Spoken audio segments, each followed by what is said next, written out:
पुरी राज्य एक ऐसा प्रदेश जहां पर्वतों की चोटियों पर बादल रह रहकर उतरते थे और नदियां चांदी सी चमकती थीं। वहां राजा बलदेव सिंह का शासन था, कठोर निर्णय लेने वाला, लेकिन अपनी प्रजा और परिवार के प्रति अत्यंत प्रेमपूर्ण राजा। इसी राज्य की शान थी राजकुमारी चंद्रा। उसके जन्म के समय राजमहल में एक अनोखी घटना हुई थी। जैसे ही बच्ची ने पहली बार रोने की आवाज निकाली, महल में मानो एक दिव्य प्रकाश फैल गया। राजा और रानी ने घबराकर राज्य के ज्योतिषी को बुलाया।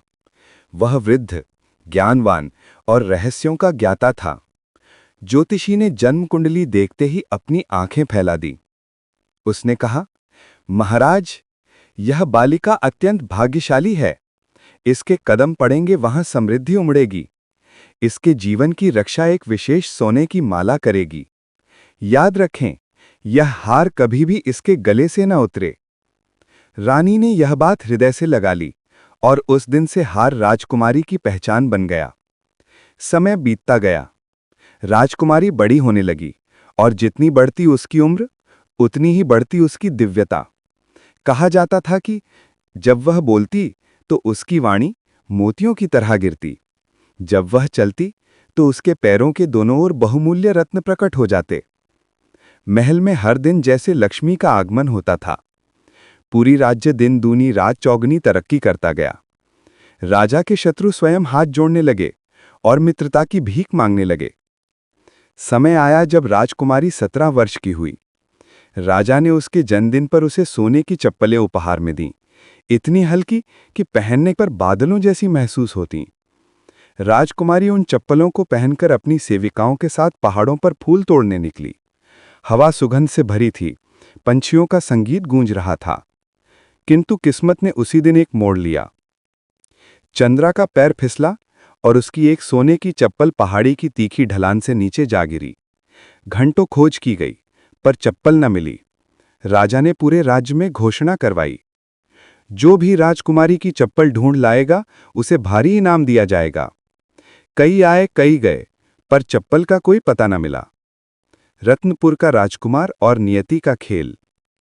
कुछ दिनों बाद एक दूर देश रत्नपुर का युवा राजकुमार वीरेंद्र उन पर्वतों से गुजरा। वह साहसी, न्यायप्रिय और अत्यंत विनम्र स्वभाव का था। जंगल के बीच अचानक उसे एक चमकदार सोने की चप्पल दिखाई दी। वह समझ गया कि यह किसी साधारण की वस्तु नहीं हो सकती। वीरेंद्र ने चप्पल उठाकर अपनी मां को दिखाई। रानी ने एक नजर देखा और बोली, यदि चप्पल इतनी सुंदर है, कल्पना करो उसकी मालकिन कितनी अद्भुत होगी। रानी ने दूतों को चारों दिशाओं में भेजा। कई दिनों बाद सूचना मिली, दूरस्थ चंद्रपुर की राजकुमारी ने अपनी सोने की चप्पल खोई है। रानी मुस्कुराईं, तो नियति का संकेत साफ है। तुम उस चप्पल को लौटाओ। इनाम में धन मिले तो इनकार करना। यदि कुछ ही मांगना हो तो उस राजकुमारी का हाथ मांगना। राजकुमार ने मां का आदेश सिर आंखों पर रखा और लंबी यात्रा के बाद चंद्रपुर पहुंचा। महल के दरबार में उसने विनम्रता से चप्पल राजा को देते हुए कहा, मुझे ये जंगल में मिली थी, इसे इसकी असली मालकिन को लौटा रहा हूं। राजा प्रसन्न हुए। इनाम पूछा तो राजकुमार बोला, मुझे कोई धन नहीं चाहिए। यदि अनुमति हो तो मैं आपकी पुत्री का हाथ मांगना चाहता हूं। राजा ने शर्त रखी, निर्णय मेरी पुत्री का होगा। जब राजकुमारी ने राजकुमार को देखा तो उसे लगा मानो वही सपना सच खड़ा है। उसने बिना झिझक विवाह के लिए हां कह दी और पूरे राज्य में धूमधाम से विवाह हुआ। पहली पत्नी की ईर्ष्या। रत्नपुर लौटते समय राजा और रानी ने दोनों का भव्य स्वागत किया, पर समस्या यह थी कि राजकुमार की पहली पत्नी भी थी, एक साधारण लड़की। राजा रानी उसे पसंद नहीं करते थे। नई बहू चंद्रा इतनी दिव्य और सुलक्षणी थी कि उन दोनों की सारी मोहब्बत उसी पर उमड़ पड़ी।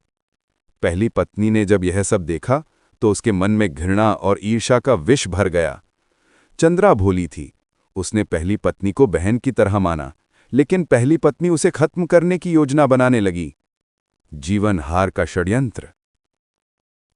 एक दिन पहली पत्नी ने चंद्रा से पूछा, तुम ये सोने का हार कभी नहीं उतारती, क्यों?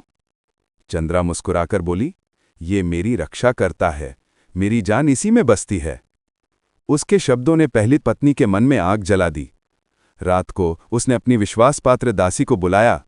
आज रात ये हार उसके गले से उतार लेना, जैसे ही हार हटेगा वह मर जाएगी। आधी रात जब चंद्रा गहरी नींद में थी, दासी ने हल्के से हार उतार लिया और जैसे ही हार हटा, चंद्रा का शरीर ठंडा पड़ गया। अगली सुबह महल में चीख पुकार मच गई। राजवैद्य ने कहा, राजकुमारी के प्राण नहीं रहे। चंद्रा के शरीर को एक मंडप में रखा गया। अजीब बात यह थी कि कई दिनों तक उसका शरीर बिल्कुल नहीं बदला। न रंग उतरा, न रक्त सूखा, न कोई दुर्गंध, जैसे वह सो रही हो। राजा और रानी रोज उसे देखकर रोते। फिर एक दिन राजकुमार अपनी यात्रा से लौटा और अपनी प्राणप्रिय पत्नी को मृत पड़ी देखकर टूट गया। वह घंटों उसके पास बैठा रहता था। लेकिन अगली रात एक रहस्य खुला। मृत नहीं, रात में जीवित होती चंद्रा। दासी हर रात सोने से पहले हार उतार देती थी और सुबह लगाती थी। रात में हार हटते ही चंद्रा को प्राण वापस मिलते। वह तालाब पर पानी पीने जाती। इसी दौरान उसके चलने से रत्न झड़ते रहते। अगली सुबह राजकुमार ने वही रत्न देखे और सोचने लगा, क्या उसकी आत्मा यहां घूम रही है?